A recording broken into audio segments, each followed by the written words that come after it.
नमस्कार, आजाद सिपाही विशेष में आपका स्वागत है। मैं हूं राकेश सिंह। जैसे ही लोकसभा चुनाव के अंतिम चरण की प्रचार अवधि खत्म हुई, प्रधानमंत्री नरेंद्र मोदी कन्याकुमारी पहुंच गए। अचानक खबर आई कि पीएम मोदी समंदर में बनी विवेकानंद रॉक मेमोरियल में ध्यान मंडपम में 45 घंटे यानी 1 जून की शाम तक ध्यान मग्न रहेंगे। यह सूचना आते ही विपक्ष या यूं कहें इंडी गठबंधन वाले बेचैन हो गए।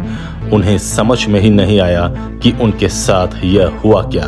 वैसे भी आम चुनाव का प्रचार थमने के बाद पीएम मोदी हर बार आध्यात्मिक यात्रा पर जाते ही हैं। 2019 के चुनाव प्रचार के बाद वह केदारनाथ गए थे और साल 2014 में भी वह शिवाजी महाराज से संबंधित प्रतापगढ़ गए थे।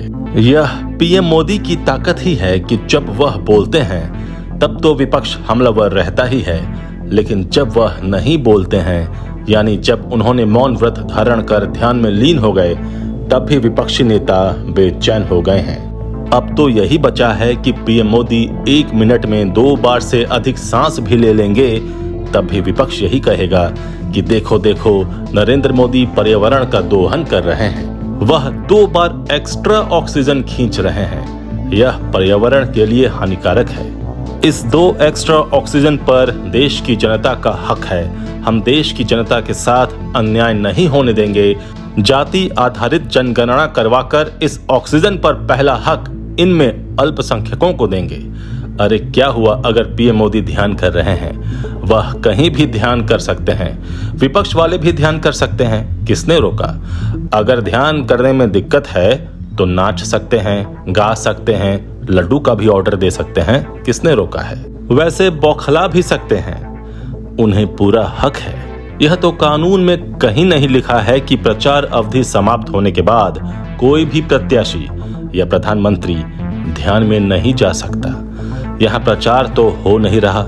ध्यान के समय पीएम मोदी थोड़े भाजपा का पोस्टर लगाकर ध्यान में बैठे हैं, थोड़े न वहाँ 80 करोड़ गरीबों को मुफ्त राशन, 3 करोड़ लोगों को मकान का बैनर लगा हुआ है। वहाँ तो सिर्फ ओम की तस्वीर है जिसके सामने पीएम मोदी ध्यान में बैठे हैं। भारत में राजनीति भी गजब की होती है। खुद तो राहुल गांधी भाषण देते देते सिर पर पानी डाल बोलते हैं कि बहुत गर्मी है, लेकिन वही कार्य अगर पीएम मोदी कर लें तो विपक्ष बोलेगा कि देश में पीने का पानी नहीं है और पीएम पानी बर्बाद कर रहे हैं। यह गरीबों के साथ अन्याय है। स्वच्छ पानी आरक्षण के तहत मिलना चाहिए। न्याय यात्रा निकालनी पड़ेगी। पीएम मोदी पानी बर्बाद नहीं कर सकते।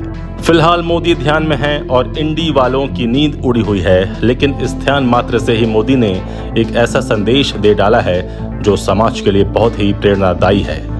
इस उम्र में भी 45 घंटे तक ध्यान मग्न कोई मामूली बात नहीं है। यह कार्य कोई संत या योगाचार्य ही कर सकता है। यह कार्य खुद में एक चैलेंज भी है। आखिर विपक्ष में बौखलाहट क्यों है? इस सवाल का जवाब बहुत ही आसान है। जो व्यक्ति बिना कुछ कहे बहुत कुछ कह जाता है उसे मोदी कहते हैं। यह हुनर विपक्षी नेताओं में किसी के पास नहीं है। विपक्ष मोदी से इतर कुछ भी नहीं सोच सकता। वहीं मोदी योजनाओं का सृजन करते रहते हैं। मात्र ध्यान मग्न से ही मोदी ने करोड़ों सनातनियों को एक मैसेज दे डाला है। बिना कुछ कहे मोदी ने ध्यान मात्र से ही करोड़ों सनातनियों का ध्यान अपनी ओर खींच लिया है। भले मोदी कुछ न कहें, लेकिन उन्होंने विपक्षियों को बोलने पर मजबूर कर दिया है। भले मोदी ने अपना प्रचार अभियान खत्म कर दिया हो, लेकिन विपक्ष मोदी का झंडा बुलंद किए हुए है। वह चिल्ला चिल्लाकर लोगों के कान में खुद बता देगा कि देखो देखो मोदी ध्यान कर रहे हैं, सनातन का प्रचार कर रहे हैं। प्रचार तंत्र तो खुद विपक्ष ही बना हुआ है। टीवी चैनल और मीडिया को मोदी के ध्यान का दृश्य दिखाने की जरूरत ही नहीं पड़ेगी। विपक्ष का बयान चला देना है, बस हो गया काम।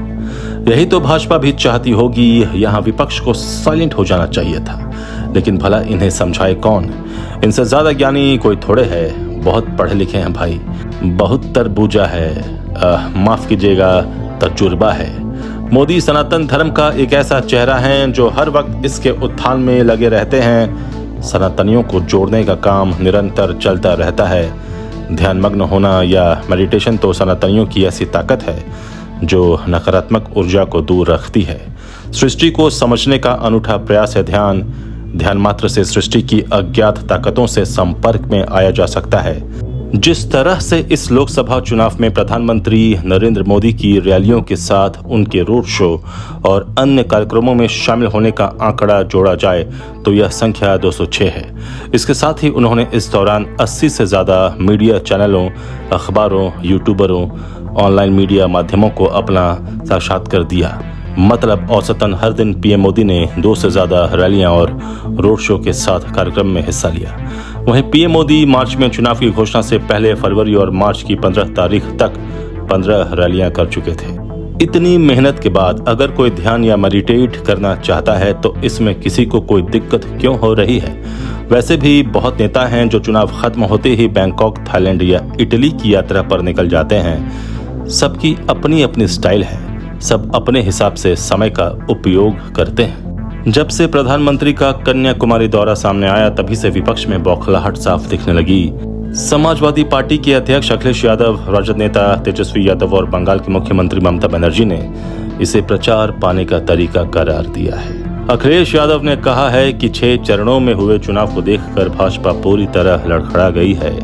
उसको INDIA का मतलब समझ में नहीं आ रहा है। वह इतनी घबराई हुई है कि INDIA को इंडी गठबंधन बोल रही है।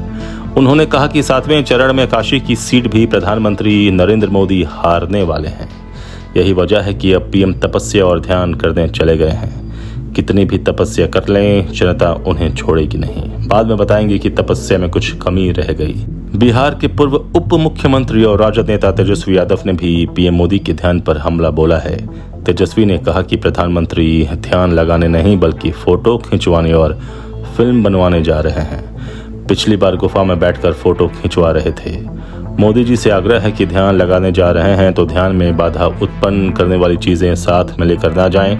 ध्यान बटाने वाली चीजों से परहेज करें और कैमरे वगैरह पर रोक लगाएं। बंगाल की मुख्यमंत्री ममता बनर्जी ने भी पीएम मोदी के कन्याकुमारी में ध्यान लगाने को लेकर सवाल किया। ममता बनर्जी ने कहा कि 30 मई की शाम को चुनाव प्रचार खत्म होने के बाद साइलेंट पीरियड होता है। ऐसे में उनके ध्यान को टेलीकास्ट करने की अनुमति नहीं होनी चाहिए। ममता ने कहा कि प्रधानमंत्री की कुर्सी बहुत मूल्यवान है और उसकी संवैधानिक जिम्मेदारियां हैं, लेकिन उन्हें इसकी परवाह नहीं है।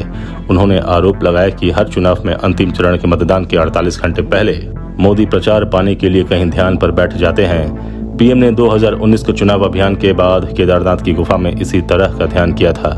ममता ने कहा कि वह ध्यान कर सकते हैं, लेकिन कैमरों की मौजूदगी में क्यों? उन्होंने दावा किया कि भाजपा से प्रभावित मीडिया राजनीतिक स्वार्थों के लिए पूरे दिन इसकी फुटेज दिखाती रहेगी। चुनाव के दौरान प्रधानमंत्री की ध्यान यात्रा करने पर चुनावी कानून के तहत कोई रोक नहीं है। चुनाव आयोग ने इसी तरह की अनुमति 2019 के लोकसभा चुनाव के दौरान भी पीएम मोदी को दी थी।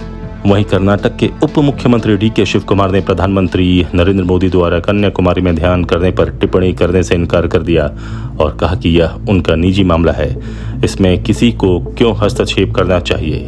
अब पीएम मोदी ध्यान में बैठे हैं और विपक्ष बौखलाया हुआ है। 1 जून को आखिरी चरण का मतदान होना है। 4 जून को दूध का दूध, पानी का पानी हो जाएगा, यानी रिजल्ट आ जाएगा। पता चल जाएगा कौन जीत रहा है, कौन हार रहा है। आप जुड़े रहिए आजाद सिपाही के साथ। धन्यवाद। हमारे इस चैनल को आप जरूर सब्सक्राइब करें। धन्यवाद।